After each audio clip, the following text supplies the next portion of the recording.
Hello again, everybody. Coming to you on this Saturday morning, minus my beard, um, and all my gotta lose some weight. I'm working on it though, but it's not always easy. Coming to you this morning because I want to talk to you about a few little things. First of all, I want to talk to you about the comments I've been getting for the videos I've been making. Like I said before, these videos are more about me getting things off my chest. It's about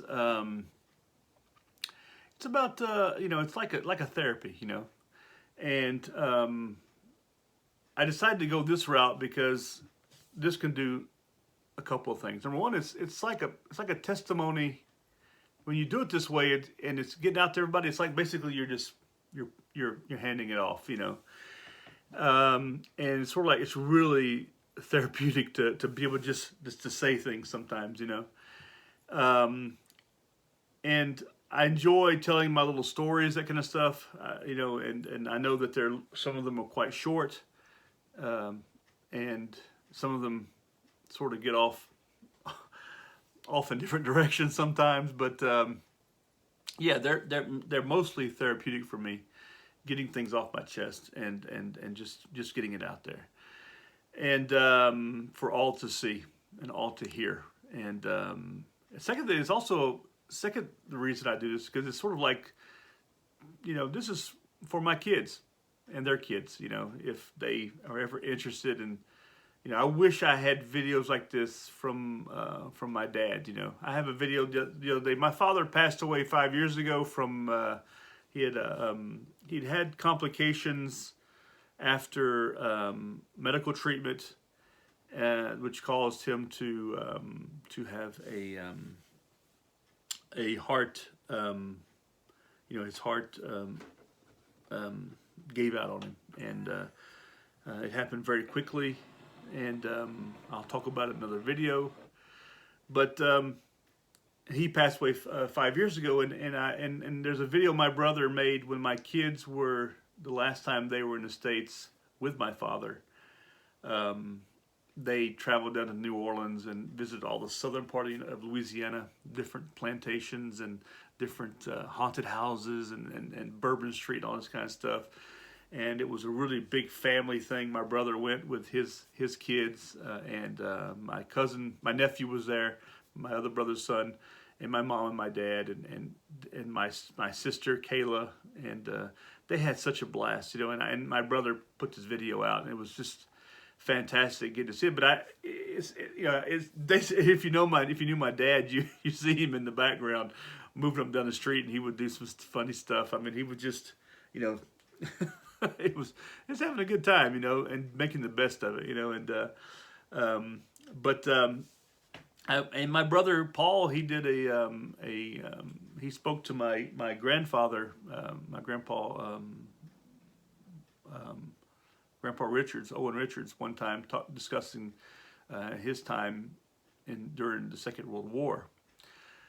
But we don't really have any video content from these very important people, our grandfathers and our grandmothers, and I wish we did. There's some of my mom, watching the Saints win the Super Bowl, playing the Super Bowl actually when they played, and everybody sort of filmed her and watched her reactions and stuff, But yeah, we needed to have more of that, and I really want to make sure that this is sort of out there so that my kids, if something were to happen to me, my kids would have some reference. They'd have some stories. They'd have this stuff, So I want to make sure I get it out there, and like I said, getting off my chest, getting it out there. And the last thing, which is also very important, all these things are important, is that I'm hoping that maybe I say something, or I tell a story that affects somebody in a positive way, that sort of helps somebody. When we talk about drug abuse, when we talk about death, when we talk about emotional, and we talk about depression and anxiety, I have a lot more stories. Some of them I can't really tell, and a lot of my military stories I won't tell because there's so many other people involved, and I don't want to get people You know, and if I've spoken about somebody so far, I've actually asked for permission around them. You know, like Stephen Curtis, I spoke to his wife, you know, and she was happy to hear it. You know, even though it was only 6 minutes or 8 minutes long, it wasn't very long, but it was something, you know, a little quick story into his life, you know. But I just got a phone call from a friend of mine. We spoke for an hour on the phone from Budapest. My buddy Adam, he and Zoli are two really good friends of mine. We've known each other for more than 15 years, and we've traveled to each other's homes, met each other's families. And he sent me a nice message also, and it's just really good hearing these positive things. You know, he told me he was listening to he was listening to me on when he drives to work, because he drives about an hour to work sometimes, because he has a company in they both have a company together where they build these rope courses, these rope suspension courses where you can climb nets and you can walk tight ropes, this kind of stuff, and completely secure up into trees, you know, and they build these kind of courses across Hungary, actually, and they're very successful. I've actually I have a Petzl certification that I can, and a certificate even, that I can, that when I go over there to visit them, they drag me on these courses, and I do a lot of safety controls, that kind of stuff. So I check all the material, all the equipment, that kind of stuff on the user level, you know. But it is fun. It's a great time, and it's a great time because it's with my buddies, with some good friends, people that I consider brothers, you know. And outside of the great food that's over there, they always play this joke on me every time I go there, because I want to pay for our meals. And the last time we were there, I mean, I was fighting them, trying to pay for the meals. Oh no, it's already paid for. Oh, we already taken care of it. They did to me every time. And then I remember we get to this small little restaurant in the middle of Budapest, and as soon as the waiter comes up, I said, "Listen, I'm paying for this meal," and they didn't say anything. They just look at each other, you know. And at the end of it, I mean, we got a goulash with rice and some beers. It was really good, you know. At the end of it, I think I paid $6. So they let me pay for the cheapest one.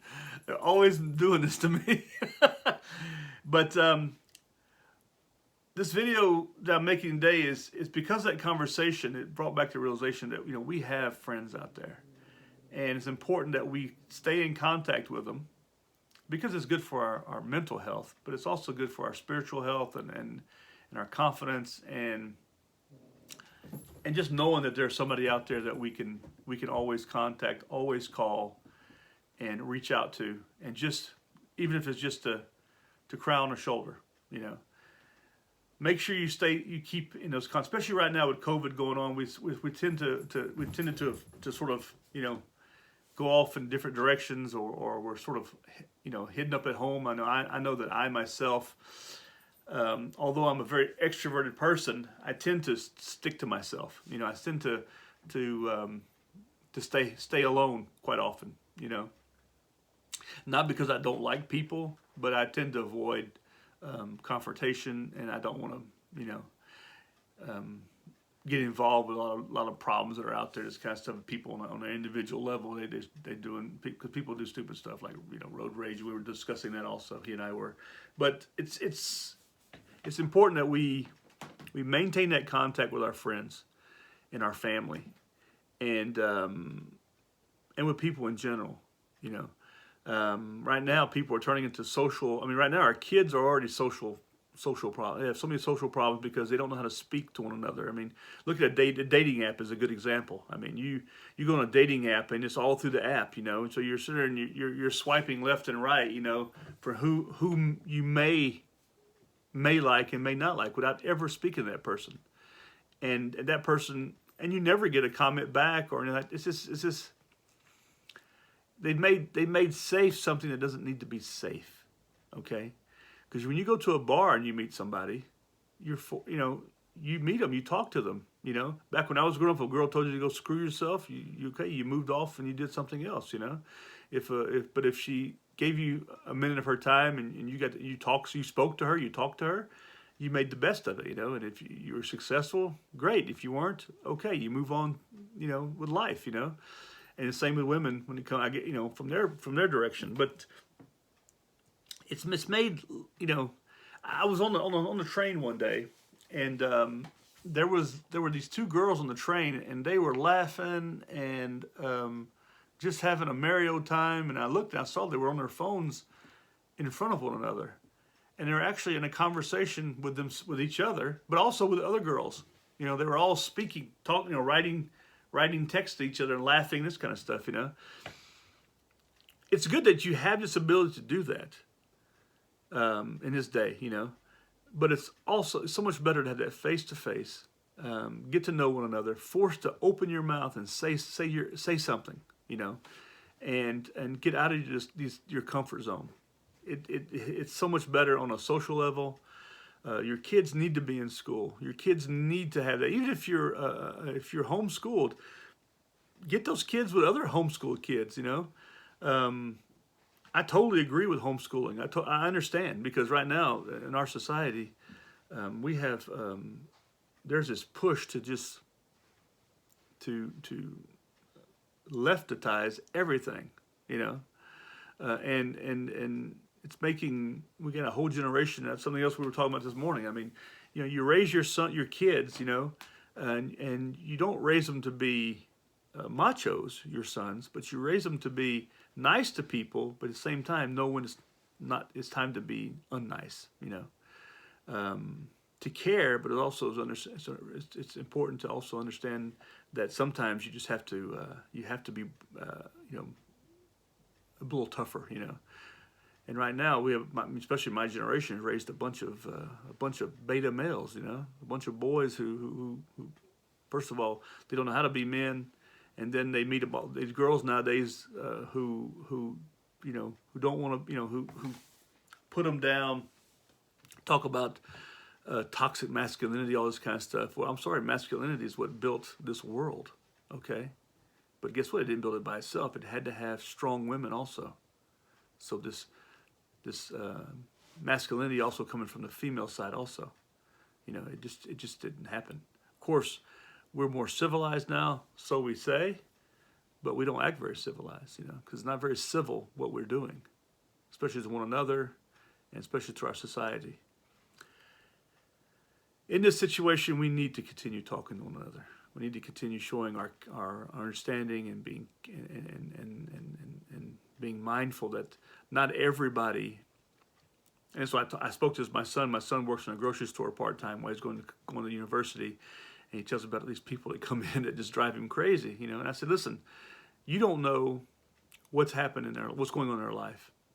You know, you don't know how hard their day has been. You don't know if maybe something tragic's happened to them, or they're just having a rough day, or they're having a rough moment in their life. Be a little bit more understanding, be a little more patient, you know, and still be kind.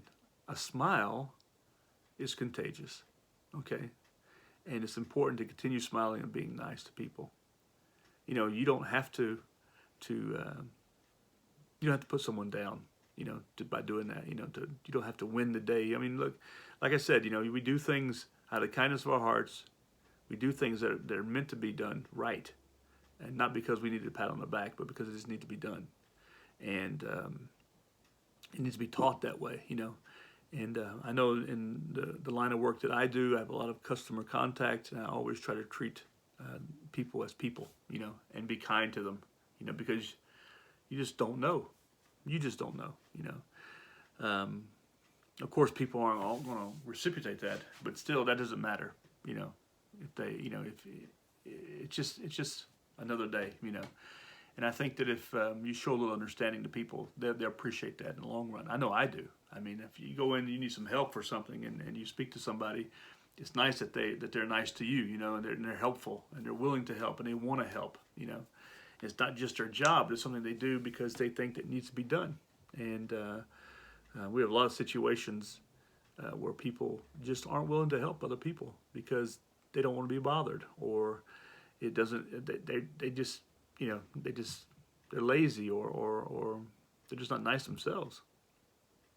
I remember a story one time. I had a guy come into a shop. I was working at a big store, actually, here in Switzerland, and he came in, and I had trained all my people to say hello, to people come in, and then if they saw, and then ask them, hey, you know, after they've been in a little while, say, hey, can I help you with something, or you know, have you found what you're looking for, or you know, you know, how's your day, how you doing, you know, to be a positive, you know, force on them, you know, not to push them in a direction or anything, but just to see how they're doing, and be friendly, you know. And this guy, he came in, and everybody, I think there was like 4 or 5 of us working that day. It was a Saturday, and this place was packed, you know. And everybody had said hello to them, and I noticed that he just sort of like was having a hard time dealing with this, you know. And he came around all the way around the store, because the store was formed a big circle. And he came to me and said, hey, how you doing? He goes, don't you understand that some people just can't handle that? You know, they just can't say hello. They can't. I said, yeah, but does that mean that people can't say hello to you? You know, just because you have a hard time facing the situation or being nice or reciprocating whatever's been put towards you, it doesn't mean that people have to stop being that way just because you can't handle people being nice to you. Of course, if you don't want someone saying hello to you, maybe you should just stay home. But we spoke for a few minutes, and afterwards he felt a little bit more positive, a little bit more friendly. And we spoke a little bit, and in the end, he left in a more positive. I never saw him again, but he left, but more positive. You know, I think it was somebody who's probably inverted or had problems, social problems. You know, this kind of stuff. We don't know. We don't know what's going on in his life, but it doesn't mean that we have to give up on life. Okay, and those of you who are suffering from these things, you know, don't attack people because they're nice to you. You know. Anyway, I hope that if you like this video, you'll give it a thumbs up, subscribe to my channel to hear more of my blah, blah, blah. And leave some comments. I'd love to hear your comments. So far, everybody's been so friendly and nice, and the comments I've gotten. Although I haven't gotten a whole lot of thumbs up, for some, you know, I guess I'm just as bad at this. You know, on my phone, I'll give a thumbs up if I like something, or on my computer. But if I'm watching YouTube on my television, which I do, I can't give a thumbs up. Yeah, for some reason, I just can't do that for my television. But anyway, I'd appreciate it if you would. It'd help me out because it let me know just how you know, if people are appreciating this, you know. And then if you leave a comment, it tells me how you're appreciating it, whether it's positive or negative, you know. But I hope I've helped some people here. If someone needs some help, and if you want to talk about anything, just make contact with me on my channel, and I'll be more than happy to make contact with you. We can always speak through the internet, and it's for free. But anyway, I hope you all have a pleasant weekend. It's Saturday today. We got a beautiful sunshiny day here in Roermond, Switzerland, and I look forward to seeing you again, and I hope you all have a happy, very happy Mother's Day. Those of you who are mothers, and if you are sons or daughters to your mothers, please don't forget to tell your mom Happy Mother's Day. Something I told my mom, I said, you know, every day for me is Mother's Day, because you have to be thankful to the person that brought you into this world and showed you love and care. Anyway, you guys have a good weekend. We'll talk again very soon. And see Cookie back there. She's taking a bath. Anyway, take care. Have a good weekend. I'll talk to you very soon. Goodbye.